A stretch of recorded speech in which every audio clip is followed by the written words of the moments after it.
بسم اللہ الرحمن الرحیم۔ السلام علیکم ناظرین، میں ہوں محمد اقبال حسن اور آپ دیکھ رہے ہیں حافظ اقبال حسن آفیشل۔ آج ہم ایک ایسے سفر کا آغاز کر رہے ہیں جو ہمیں رسول اللہ صلی اللہ علیہ وآلہ وسلم کے گھرانے سے روشناس کرائے گا۔ ایک ایسا گھرانہ جس سے محبت ایمان نہیں بلکہ عین ایمان ہے، مطلب میں اہل بیت کی بات کر رہا ہوں۔ ہمارے زیادہ تر دوست ایسے ہیں، لوگ احباب ایسے ہیں جنہیں اہل بیت کا مطلب ہی نہیں معلوم۔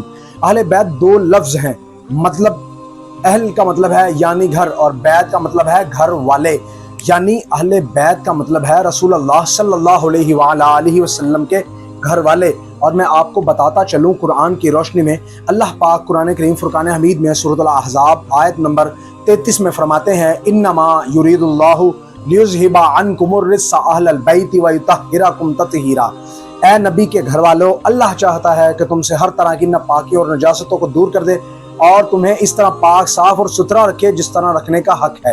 اگر بات کریں ان کے مقام کی تو یہ اللہ پاک کا دیا ہوا مقام ہے جو اللہ پاک نے خود نبی کریم صلی اللہ علیہ وآلہ وسلم کے گھر والوں کو قرآن میں عطا فرمایا ہے، اور یہ وہ مقام ہے جو کوئی ان سے چھین نہیں سکتا۔ اگر بات کریں حدیث کی تو میں آپ کو بتاتا چلوں، حدیث سے قصہ میں ہے کہ ایک دن رسول اکرم صلی اللہ علیہ وآلہ وسلم نے اپنی چادر مبارک اٹھا کر اس چادر میں آپ نے حضرت علی کرم اللہ وجہہ الکریم اور پیاری پاک سیدہ سلام اللہ علیہ، امام حسن مجتبیٰ اور امام حسین علیہ السلام کو لیا، اور پھر آسمان کی طرف نظر اٹھا کر اپنے اللہ سے فرمایا، اللہم ہؤلاء اہل بیتی، اے میرے رب یہ میری اہل بیت ہے۔ اس یہاں سے کیا ثابت ہوتا ہے کہ اللہ کے محبوب نے خود ہی اپنی چادر اٹھائی، اوڑھی، اور اس چادر میں مولا علی، پاک سیدہ امام حسن اور امام حسین کو لیا۔ یہ اللہ کا مقام ہے، اللہ کی طرف سے نبی پاک صلی اللہ علیہ وآلہ وسلم کے گھر والوں کے لیے ایک اور ایک خوبصورت مقام ہے۔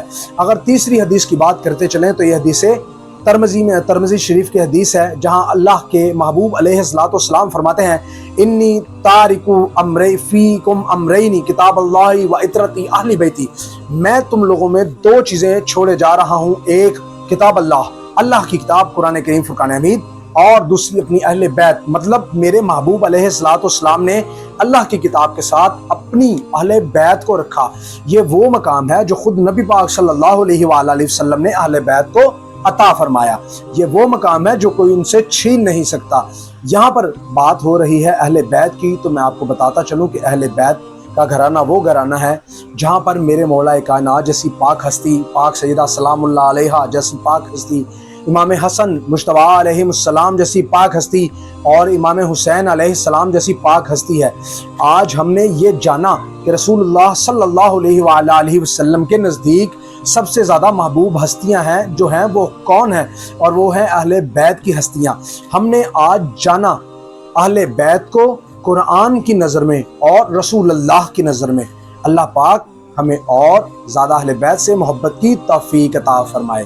جزاک اللہ خیرا کثیرا۔